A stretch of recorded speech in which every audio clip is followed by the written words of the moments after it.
Good morning, relatives. My name is Joann Spotted Bear. My Indian name is Matowiya. I am from Wounded South Dakota, and I live here in Reno, Nevada. I was home last about for 3 weeks, and I just got back here in Reno 2 days ago. I heard about the helicopters in Wounded Knee. So I began to think about why did those helicopters land in Wounded Knee?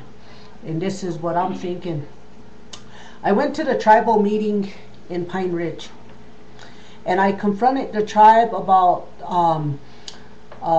why was it that the roads on the Pine Ridge Indian Reservation weren't fixed, and why was our homes on our land still look bad.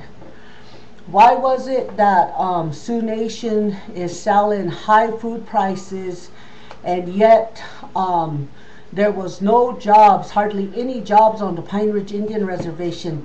Pine Ridge is stretched out from 50 to 100 square miles, and there's only one store. That's the Sioux Nation Shopping Center. And they don't sell clothes there, so most people have to travel anywhere from 50 to 100 square miles. Also, why was it that one lady and her 12-year-old daughter living in a home that's 100 years old with no gas stove, no refrigerator, and no heat?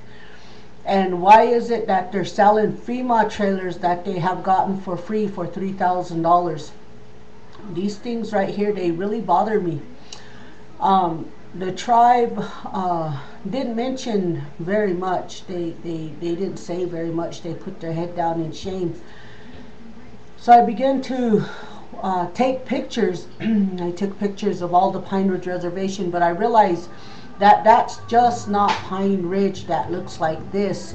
There's a lot of reservations out there.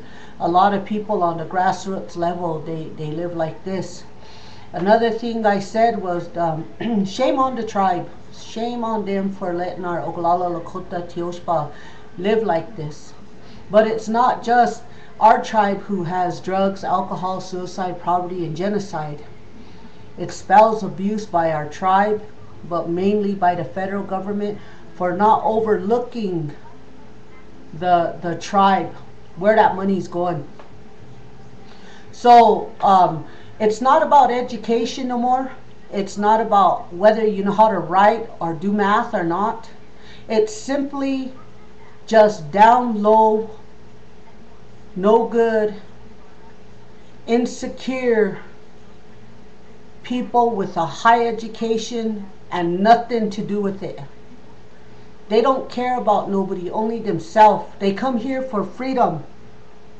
They come here for money, and they come here for things, and they're never ever ever happy. I sat there and I talked to grandmothers from 63 to 87 years old, and I felt bad. That woman that had no stove, no refrigerator, and no heat, I bought her food. My nephew, he was in the hospital in Rapid City, and I went home to see him. I was trying to help our people at the same time. Yes, I stayed at Autumn Tubles, and I stayed there overnight, and I talked with her, and she is good people. I talked with Valerie Brown Eyes. It's not about who's the best anymore in all this arguing with each other, because our children are committing suicide. Then I talked with other people, and they said there's bombs in the Black Hills. What do you want with the Oglala Sioux tribe and the Wounded Knee massacre site? Those Indians have been dead since 1890. When will you stop and help our people instead of trying to hurt our people?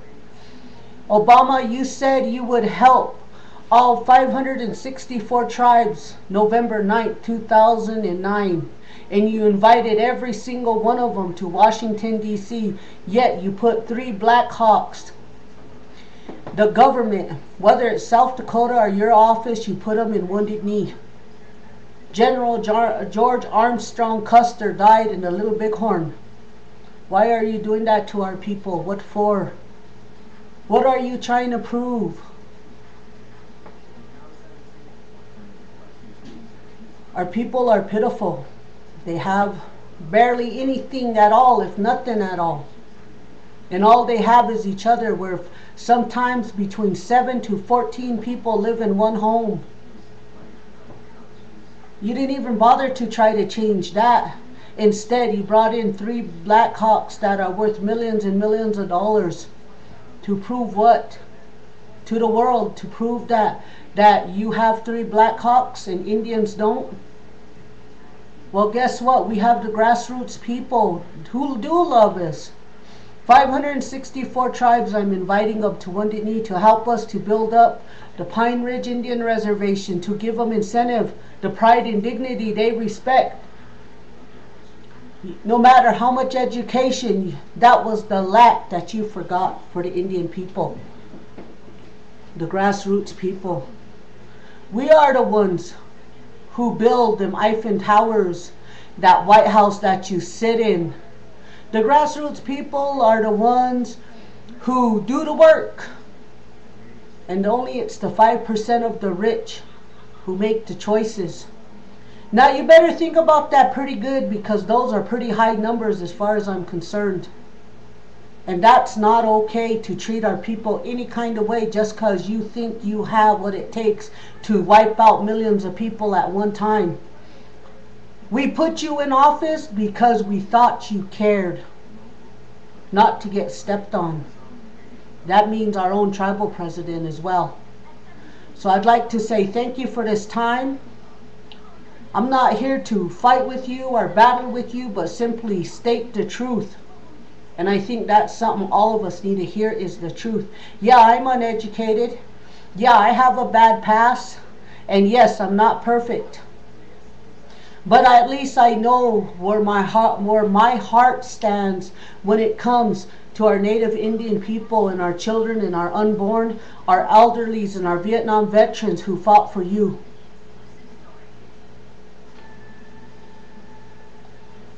At least take a little time to say thank you instead of trying to humiliate our people. Aho, Dakyasi.